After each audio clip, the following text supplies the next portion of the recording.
അഴിക്കുമ്പോഴോ അല്ലെങ്കിൽ മുറുക്കുമ്പോഴോ ഒടിഞ്ഞ ബോൾട്ടേ കാണണം കേട്ടോ. ഇതെന്തായാലും കുറേ കാലമായിട്ട് വണ്ടിയിൽ ഇങ്ങനെ തന്നെ ഇരിക്കുകയായിരുന്നു. അപ്പോൾ നമ്മൾ നോക്കിയാണ് തുരുമ്പുണ്ടോ, നല്ല രീതിക്ക് തുരുമ്പുണ്ടെങ്കിൽ കേട്ടോ. അപ്പോൾ കുറേ കാലങ്ങളായിട്ട് ഇങ്ങനെ ഇരിക്കുകയായിരുന്നു കേട്ടത്. അപ്പോൾ വണ്ടിയുടെ കംപ്ലയിൻറ്റ് കസ്റ്റമർ നമ്മൾ വെച്ചാൽ സൗണ്ടായിരുന്നു കേട്ടോ. നമ്മൾ സൗണ്ട് ചെക്ക് ചെയ്തപ്പോഴാണ് കണ്ടത് ഈ ബോൾട്ടിന് ഒടിഞ്ഞിരിക്കുന്നത് കേട്ടോ.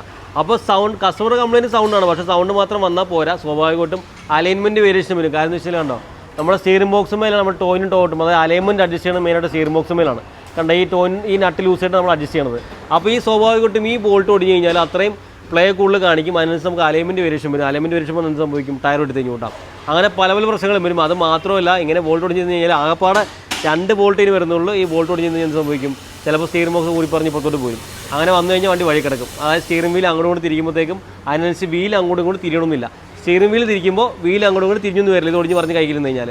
അപ്പോൾ എന്തായാലും നമ്മുടെ കംപ്ലയിൻറ്റ് ഇപ്പോൾ ഈ ബോൾട്ട് അങ്ങോട്ട് മാറ്റി പുതിയ ബോൾട്ട് കഴിഞ്ഞാൽ കംപ്ലയിൻറ്റ് മാറിയിട്ടാ.